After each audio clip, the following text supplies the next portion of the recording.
Welcome, everyone. Welcome to the City of Merritt Regular Council Meeting, Tuesday, January 14th, 2025.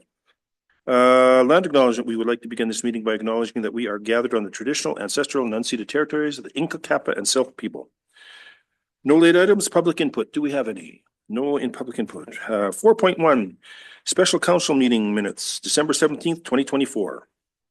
Recommendation that the minutes of the Special Council Meeting held on December 17th, 2024 be adopted. Councilor Baxter, Councilor Charney, any errors or omissions? All those in favor? Opposed? Carried. 4.2, regular council meeting minutes, December 10th, 2024. Recommendation that the minutes of the regular council meeting held on December 10th, 2024 be adopted. Councilor Petrozzi. Councilor Richard. Any errors or omissions? Any errors or omissions? I gave you the eyebrow. Any errors or omissions? All those in favor? Opposed? Carried. 4.3, Special Council Meeting Minutes, December 9th, 2024.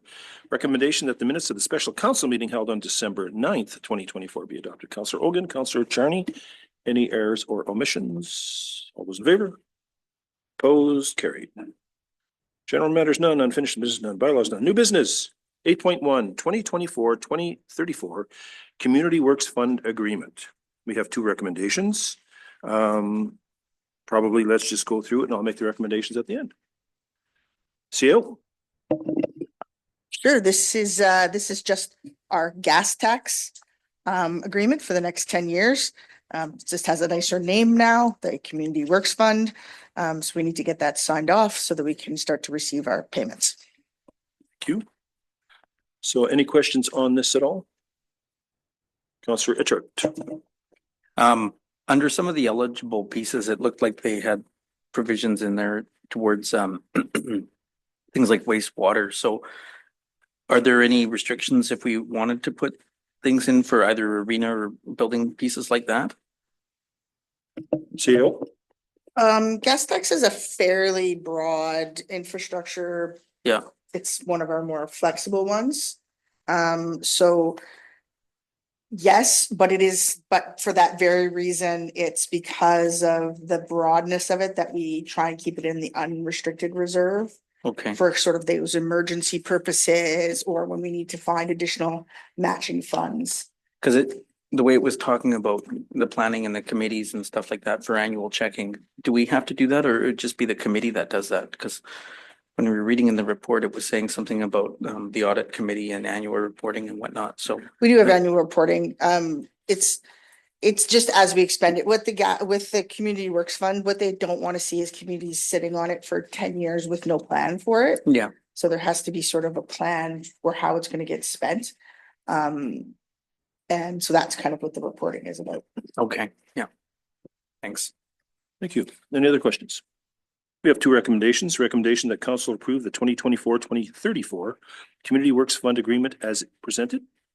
Councillor Petrozzi, Councillor Etchart, any questions on this? All those in favor? Opposed? Carried.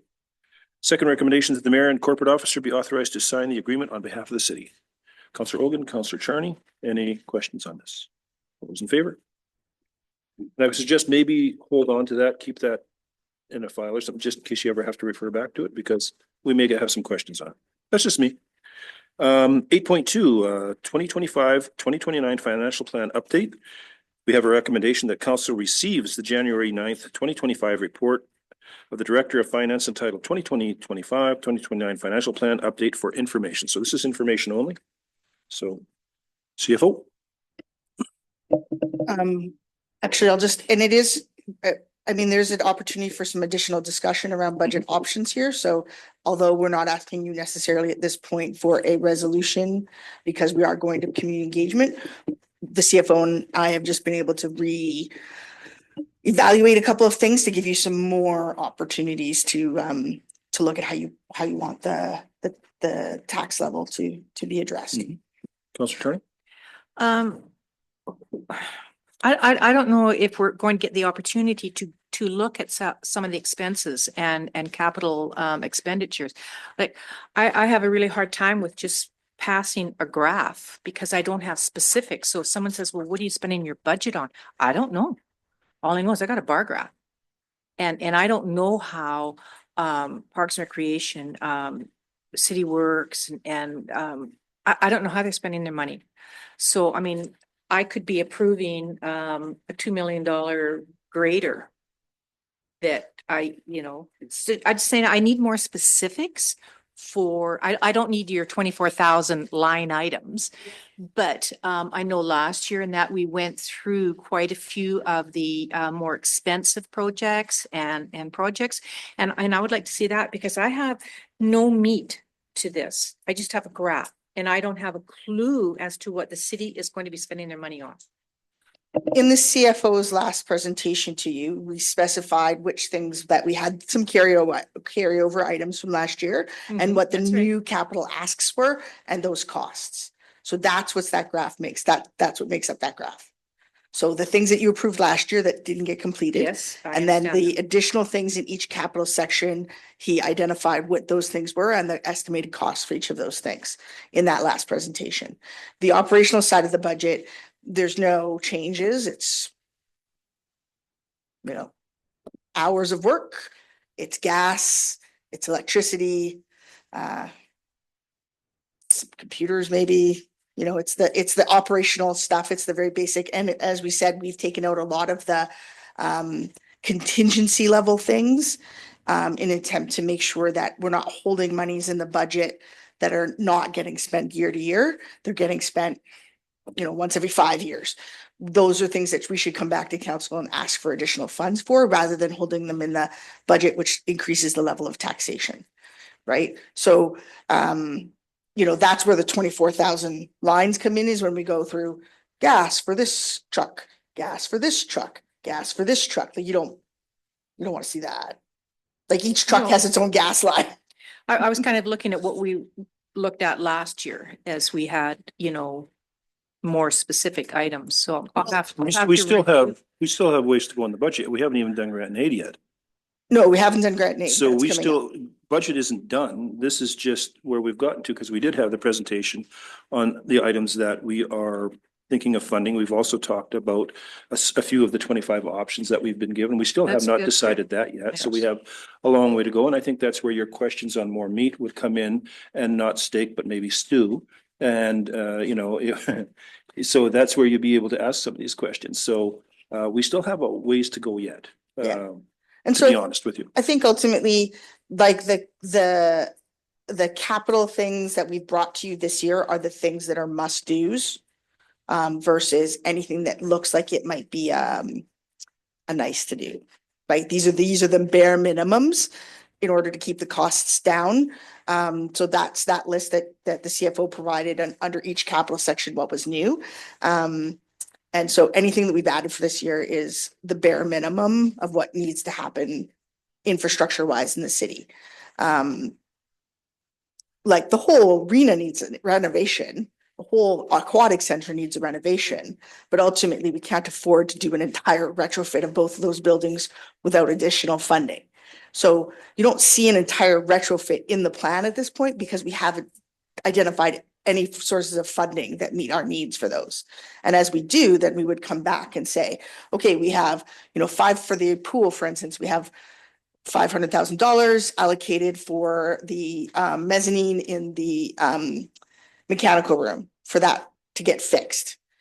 And we just found, a $3 million grant that we can apply for. And that would get us, the whole building done. Well, that's what we would come back to you for. We're only doing the things that absolutely need to be done unless we can package them and find some cost savings by matching them to a grant. And this is just for information only. We're not making any decisions here. No. Right. And I So think also the fact too is we need to talk about certain things as we move forward. We need to look at our cost sharing agreement with TNRD. It's way overdue. We also need to talk about federal RCMP coverage. The way we're going right now, in 10 years, it'll be over 50% of our budget. We can't go in that direction.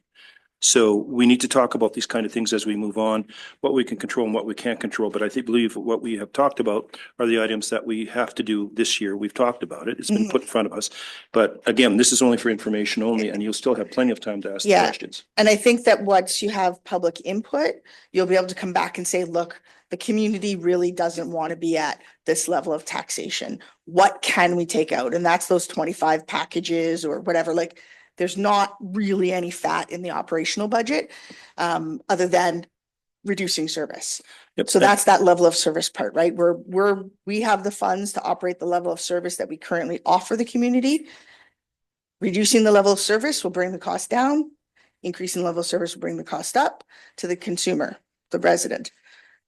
So if people are like, we need to bring the taxation level down, then we look at level of service, which is those 25 packages that the CFO put together for you. So you're saying we're going to revisit the 25? So- Is that, I would like to. So what we've, Nothing is set in, No. at this point, nothing is set in stone. We're not, we've discussed certain things. We've discussed, and I mean, I'll be 100% honest with you. There's been some backlash on our CMP situation. But again, as I've said in a lot of interviews, we're looking at several things. These are things if we decide, let's be honest, it's out there. We're talking at 12%. This is on our 2-year plan. If you want to have everything as normal, then it's 12%. But if you want to go to 8%, then we have to have service reduction. And that's just the way it is. So we have to decide, when we look at this, do we just go 12% and put up with the slings and arrows for a couple of months? Or do we cut back? But either way, we're meeting the target goal of the 2-year rebuild. It's exactly where we're going. Right. Yeah. And so what we've been able to do is, because council has passed the fees and charges bylaw prior to us moving the budget forward any further, we've been able to take the revenue from the new water and sewer rates, which is really the only one that we can be pretty exact on. Like recreation, you can't really be sure because you don't know how many people are gonna rent the hall to get married, or, we can't guarantee revenue there, but water sewer, we can guarantee revenue because we know how much water goes out of the plant every year. So we've been able to build that in to help offset the cost. So since last we spoke, when we looked at having the reduction to get to 8%, which was one of the 25 packages, we've signed our collective agreement. And I feel like there was something else we signed. No, that was it, collective agreement. We put we have a 1% increase to that. If we put the 2 RCMP members back in, we get a 3%, another 3%, and we keep the pool open, that's another 1%. However, because we've been able to now find an additional 3% through the water sewer revenue, we're able to go from that being a 15% tax increase to a 12% tax increase, with the option to put in a 2.25% investment into Parks and Recreation Reserve. If council chooses to reduce that recreation reserve contribution, then you start to come down, right? But again, this is one place where we've no savings whatsoever. And it's not easy to get grants for retrofits for recreation facilities, especially outdoor recreation facilities. It's a little bit easier to get indoor recreation facilities because it's physical infrastructure, like the buildings that we get, they're often green funds or whatever, but or accessibility funds, but outdoor recreation facilities, it's a lot harder to get access to funding for those. So, we've put in a 2.25% starting this year. That puts us 12% with an investment in reserves and no loss of service. Councilor Petrosi? Okay. So I think the bottom line here is that we are going to have community input on the 30th. But if council needs to have an extra meeting to go over this and feel comfortable, that's what we do. We won't move forward until council is comfortable that all the questions have been answered. And we can call a meeting, we can call a Saturday, whatever we need to do, as long as you guys are comfortable with where we're going. And I think the 30th is going to be a good bellwether for us. We'll hear from the community. I guarantee you we will. Councilor Charney. On the first option here at 2.25% for the Parks and Recreation, how much approximately would that bring in for the reserve? So that would be About 226,000? 200 and close to 250. 250? And is this slated for a annual or It would is just continue as part of the, as part of our revenue. Now, this was with the rec commission helping with this, correct? No, this was comments from council during the initial parts of the budget talk about the need to start developing reserves Oh, specific to right. My mistake. specific departments. Strike that motion. Yeah. So and then option two, the way the CFO has built it is that we started a lower percentage of increase into the of commitment into the reserves, slowly increasing over year, because next year we will be down lower at our base rate, right? So if you choose to increase reserves, I'm not making any guarantees, but let's say magically we get to 6% next year, which is not impossible. Between 6 and 8 is kind of what we're hoping for. And council wanted to add 1% to everybody's taxation in order to build our savings so that we could actually do infrastructure work. We're still looking to be in the single digits. So if you take this second option, we get to 10% this year. We don't contribute quite as quickly to the Parks and Recreation Reserve. But it does build up over a 3-year period, and it should be a little bit easier for the community to manage as a gradual increase, right? Because we will be back into single digits. Any other questions? Oh, Councillor Owen. Thank you. So I agree with you with that last statement. So I actually have written something about that one. But before that, I feel like I'm getting a different message from Councilor Petrosi and Councilor Charney. This is the third year that we are dealing with budget, the financial plan. So the first 2 years we did it differently. So we went line by line and we spent more time. So is that what I'm hearing, that you guys would like to see that approach, that how we want to review the financial plan? That's a little different. I just want to make sure that it's clear. Well, I don't think we need to go line by line, because we're not going to go through lines of stuff that we have. I think what we talked about was going through where we were spending money on items. Yeah. And the 25 possibilities. We also, like I say, we've got to talk about other things such as TNRD, cost sharing, all the rest of that kind of stuff. So, and again, like I say, council can ask for an extra meeting anytime they want to, I don't want anybody passing a budget if they have any lingering doubts about anything. It's when you are comfortable, and we can do this. It's not a problem. I know the CAO is going to kill me on this, but go ahead. I just want to reinforce that, yes, the budget is council's mandate to us to get our work done. But please be aware that, we're doing our very best. We live here, right? I pay taxes. Darn it. Bought a house, now I pay taxes, right? Remember that we're trying to do our very best for the community. We're not hiding money anywhere. Nobody's getting giant bonuses first. This isn't corporate Canada, right? This is public service, where the bare minimum to do all the things is what we do, right? That's the problem, is that people think we have all this infinite amount of money when we really have not enough money to do the services that people want.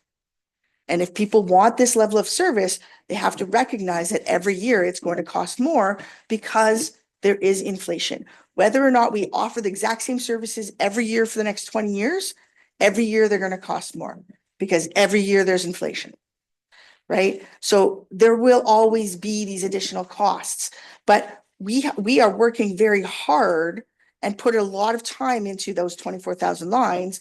Each department, each manager, each director went through those lines and really slimmed out as much as they could, where we're saying, like, look, at the last 4 years, we have only spent a third of this. Why is it sitting at this amount?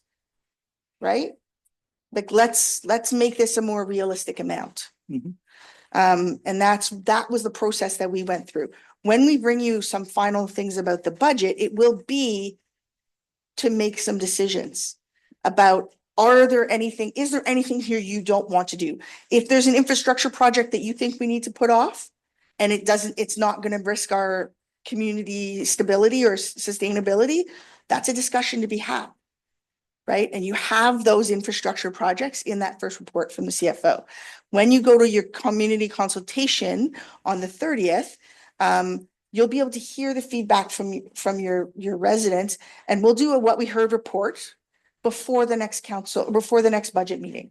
So if you want, this is really about, we can get to 10% if that's what council wants, without a loss of service and a small contribution to reserves, to Parks and Rec reserve. Okay. We can stay at 12, which was what was premised last year, with a more significant contribution to Parks and Rec, and again, no loss in service. Are people going to want to pay 12? That's for you guys to hear and make that decision. I can tell you that, interestingly enough, we've got a pretty robust community engagement plan. We started off on Friday with a presentation to the seniors that was recorded so that our communications person could put a presentation together with what is our process for budgeting? Like, numbers don't get pulled out of a hat, right? In Edmonton, they've got a counselor who wants to go to zero-based budgeting every year. So that means every year, everything goes back to zero. And this is a very antiquated way of doing budgeting. It's very antiquated. It takes hundreds of hours to build a budget if you go back to zero. So the idea is that what we're providing you is more of a strategic overarching budget, so that you're not like, how much do we pay for toilet paper? Because you probably don't really need to know that. But how much do we anticipate big things are going to cost? That's where you guys make big decisions, right?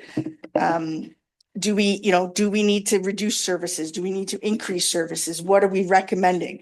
And that's where you guys have to make those really hard decisions, because that affects people's taxation levels.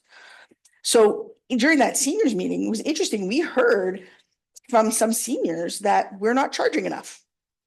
Not charging enough for the pool. Yeah, that was cool. Somebody went back and looked at their water sewer, and they're like, we haven't had an increase in 5 years before last year. So it's reasonable because, and she said very specifically, because there's inflation, we should be seeing regular increases in these things. So that was really, they were very aware that the cost goes up. And so that was a really fun thing to hear, because it is hard to do this work, right? It's hard to be you guys. Most people don't yell at me in the store. For some of you have been yelled at. Mm-hmm. Well, the thing too is that, I mean, we've been very open last year and this year how this was going to go. Mhm. We haven't tried to hide this at all. Yeah. We've been very clear, and we're still being very clear right now. Every interview I do, I'm very clear on this, right? Now, there's 25 options, but the one that got pulled out was the RCMP reduction. Of course, it makes the biggest news. But I mean, there's 25 other ones that are in there if you take a moment, or 24 other ones to have a look. And I have some things I can say about the RCMP option. So if council, but I see councilors have Yes, questions, so I can Councillor come back to you. Richard. Yeah, no, looking at these options, I mean, nobody wants to pay a large increase, but at the same time, what people really don't want is to see loss of RCMP. So after the last RCMP committee meeting, if we only budgeted for the 15 and they were worried, well, we have enough staff or we're at full complement, we could be at risk of transfers being approved, which would put it could put RCMP coverage in jeopardy. So I like option one because we're putting money into the Parks and Rec reserve. And if at the end of or spring of 2025, we find that maybe we're not being billed for the full amount that we budgeted for, we may end up with maybe more back in the reserve or in the general fund. So it's possible that we might be in better shape in 6 months, because if we have stuff or CMP that are on medical leave, it's possible that we won't end up paying what we budgeted for. So I feel optimistic about that. So maybe 12 won't be 12. Maybe it will only be 10.5. Well, it's always 12. Well, Once we we'll have 12, but we'll have a bit more to put away. in a sense back in our operating fund for next year, possibly, hopefully. It's the hope. Councillor Cherney. I don't have a criticism about the work or hiding anything. It's just that I feel if we have a little more to look at, there are more eyes that look at it, more options, more discussion. Because we all know that the more people that come up with different ideas of how to change things around, add, subtract, whatever, we have a better direction to go in. So that's why I personally would like to see a little more specific items to look at. So CAO, I think I know where you're going to go with this. Maybe we might want to wait for a budget meeting to talk about what you're about to talk about next. No, I think it's a good idea Okay. to talk about it now because go it then. gives council some ideas when they're Okay. hearing from the public, Okay, that's good. right? So with the RCMP, there is no detachment in Canada, no detachment in BC, 100% no detachment in BC, and 99% no detachment in Canada that is at full strength. So we're contracted to have 17 municipal members. Currently, we have 14. There are not enough RCMP members in the country to fill the detachments. So in discussions with the staff sergeant, you know, if we get 15, we're in great shape. There are detachments, larger detachments that are short dozens of members. Kamloops is short 30, I think. So there are a couple of ways, and I think Councillor Etchart hit on one of those options, but how we budget for the RCMP, we don't necessarily, in further investigation, we don't necessarily need to reduce our contract strength, but we only have to budget for the number of positions that we want to budget for. So there are communities that, let's say they have like us 17 contract, and they know they're never really going to get above 15 if they're lucky. They only budget for 15. And if those two final spots are going to be filled in that fiscal year, then the RCMP staff sergeant comes, or their commanding officer comes forward to council and makes a request for those spots to be budgeted. Right? So an amendment to the budget, that those would probably come out of general reserves or to offset that. So that's one way that we can reduce the budget, reduce the taxation. The other option is to not reduce it, but to develop through that a guaranteed reserve where it goes to protective services. So right now, we're only paying for 14 members. So we have 2 members on extended leave for sick illness, and we have a hard vacancy. They also have a hard vacancy in the rural side, so the provincial side. They're going to fill that vacancy before they fill our vacancy, because then the province is paying for it. And when we talk about 24-hour policing in this community, our 17 members don't provide enough coverage for 24-hour policing. We have to use the provincial members into that rotation in order to make 24-hour policing. So that means they provide 24-hour policing to their entire catchment area, both the municipality and their rural area. So those 17 members don't stay just within the municipality. They go outside of the municipality, and the provincial members who are rural members might take files in the municipality or provide backup in the municipality. But in order for us to have 24-hour policing, they have to combine the provincial and the municipal teams. So if they're going to fill that provincial spot before they fill our hard vacancy, that's okay, because that fleshes out the team. But at this point, there is no plan for that one hard vacancy to be filled. And if those 2 members don't come back from sick leave, they have 1 year to come back to their detachment. If they don't come back, then those positions will be going out to staffing. Again, it's unlikely that they're going to be staffed, because those positions might get staffed, but we have 3 municipal members who have been offered transfers and have not been released because we're short. So as soon as we get to 17, so if that hard vacancy got filled and the 2 positions that are on sick leave, so either those members came back to strength or they were filled with another member, those 3 transfers would be approved. So we'd be back down to 14. So you see how it's just there's not enough members going through depot, and there are too many members retiring. There was a whole year of COVID where nobody went to depot. And being a police officer is not as glamorous as one might think.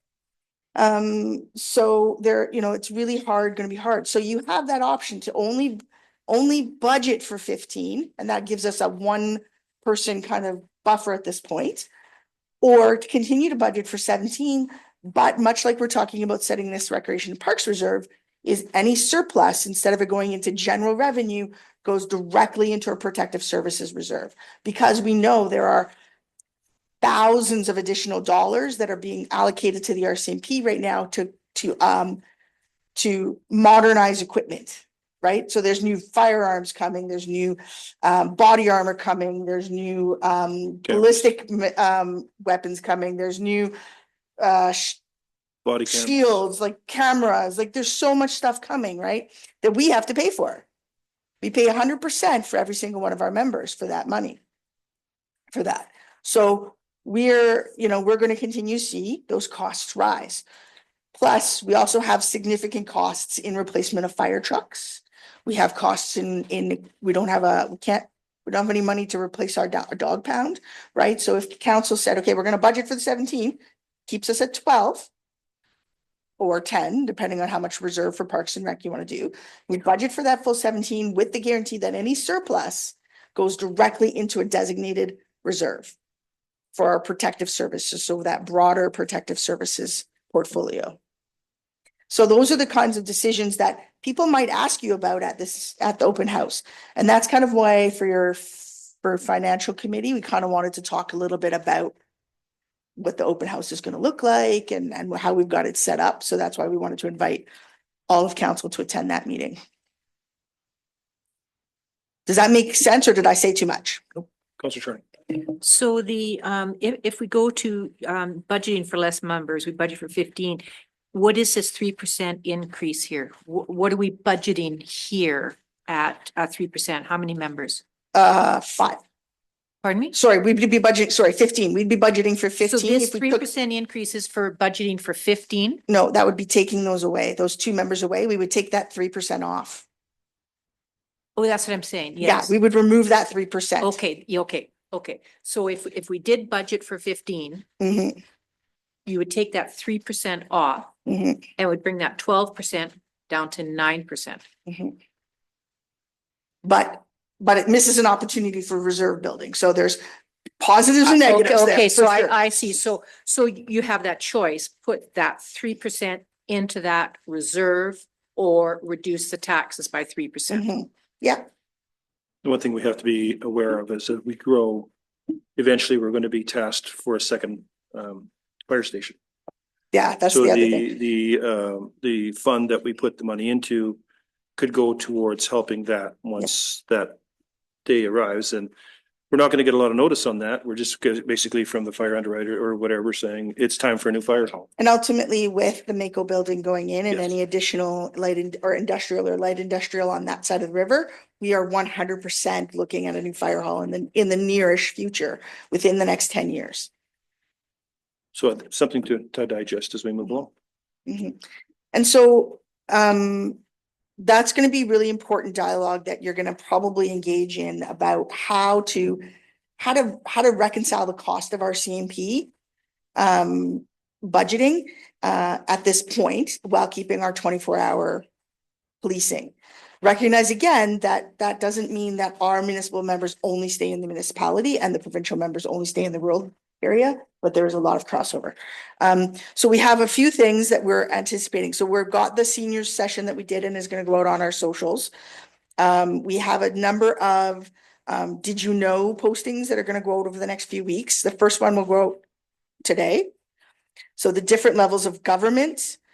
So people understand that we cannot work at a deficit like the other 2 levels of government, and that the other 2 levels of government have very lengthy lists of places where they generate revenue, and we have 3 ways, right?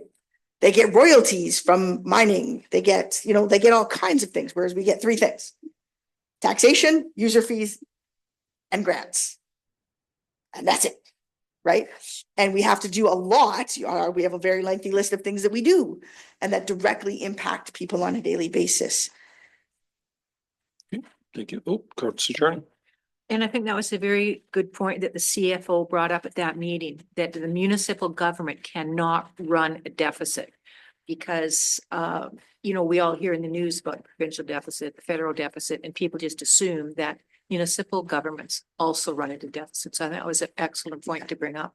We're the only government that has to work within our means. And so if you want something, we have to pay for it. January 21st, you'll see one about where our money goes. So how much do we spend in each department? So recreation, transit, How much of your taxation goes to TNRD? How much of your taxation goes to school taxes? There'll be some different kind of like, where does the money go? Because when you see your tax bill, that $2,000, we only get like maybe 1,300 of it. Right? Because the rest goes to TNRD, school tax, and transit. So when you see your tax bill and you think, wow, the city's getting all this money from me, we're actually not. We're getting just over half. The rest of it goes out into the world. And as the mayor said, you know, TNRD's contributions to us, that's something we're actively working to review and gathering some data on. January 28th, we're going to talk, there'll be a bit of an information about reserves and what reserves mean and how we build reserves and which reserves we're focusing on. February 11th and beyond that, we're going to use some of the questions that are asked at the open house to answer again on the social media channels, some of those questions for the general public. You do have an open house scheduled at the Civic Center for January 30th.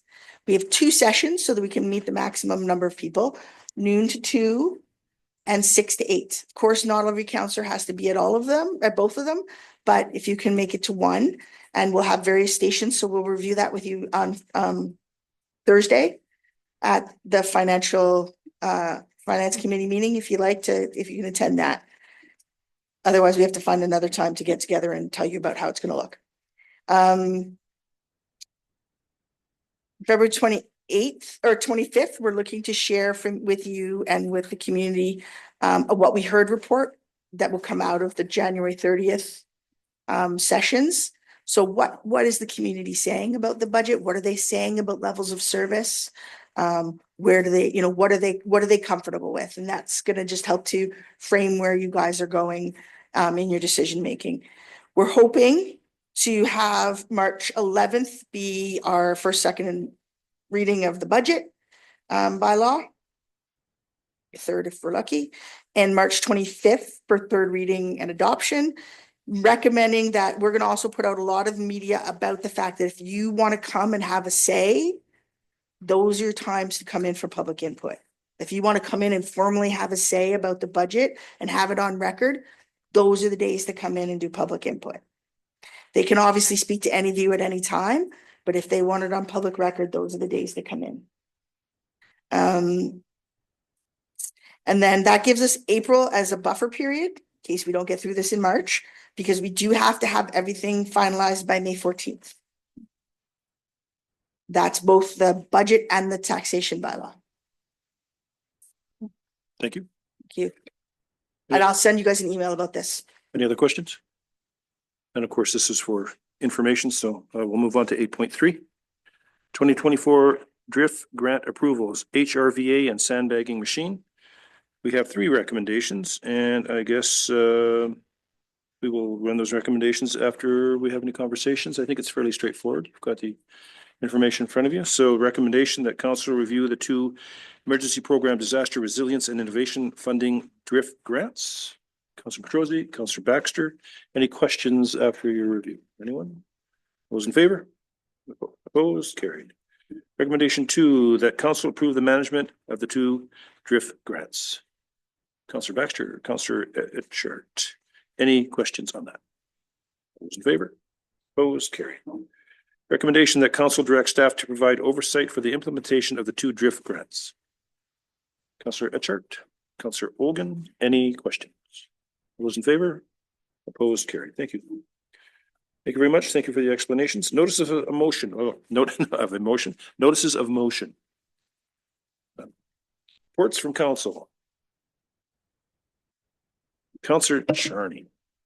Haven't done very much.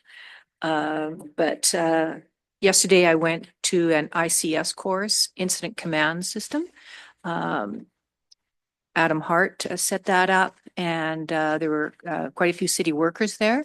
And I forget the guy that's the hot shot. What's his name? Number 1 on the Kabutsy thing. On the little screen, you had to answer questions, 20 questions. Who is the guy that was first on everything? I don't know. Oh, I can't remember, but he got every question like immediately. I'm still trying to think, which one do I pass? Anyway, it was a good course. I enjoyed it. And it's nice to see that we had quite a few of the city workers at that. And then today I went to the tour of the new housing situation at the Knights Inn. Yeah, it's certainly much better than where they had before. It's open, airy. Emergency vehicles can drive right up to a room if there's a situation. And so I'll be interested to see how everything goes there. So I wish them all the best of luck. So myself, December the 11th, I had a telephone meeting with the new health minister, Mr. Osborne. We talked about a lot of things, and I'm staying very optimistic because she is a mayor of a past smaller community. She's very rural, and she is anxious to meet with mayors of communities that have had closed hospitals and willing to listen to recommendations. So I'm optimistic that we can get some things done. A new minister with some fresh eyes, I think, is what was being needed. December 12th and 13th, I went to the Thompson Nicola Health District meeting and the Thompson Nicola Regional, and then came back for the city Christmas party, which was awesome. So thank you very much. I appreciate that. Everybody that worked hard on it. December 17th, we had the police commission, and we had a budget meeting later on that day. December the 20th, I got to pick the passport winners for the Passport to Christmas, and boy, there was a lot. Holy smokes. A lot of people buy stuff in this town, man. January 7th, we had the Transit Committee of the Whole meeting, and January 9th was the Recreation Committee. I really appreciate the work that group does. January 10th, I met with Vancouver Ready Mix, the people who bought the Norgard property, and they are weighing their options on where they want to go, how they want to do business and everything in the community. So I will be putting them in touch with our development services and Mr. Green, because they do have questions about DCCs and several other things, not my bailiwick. So rather than answering that and looking like an idiot, I decided that it would go to them. On the 10th, I went to the Senior Center for the budget and the emergency management talk. It was really well presented. I thought it was really well done.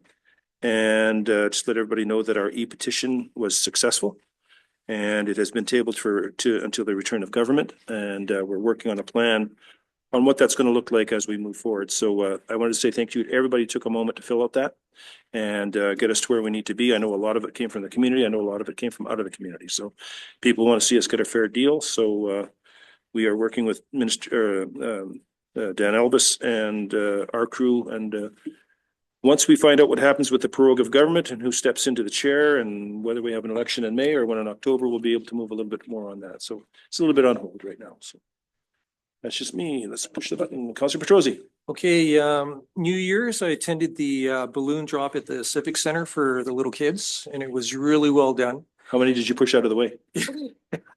And it was actually good to see that a lot of the items they had there were kind of repurposed from the float, the Christmas float.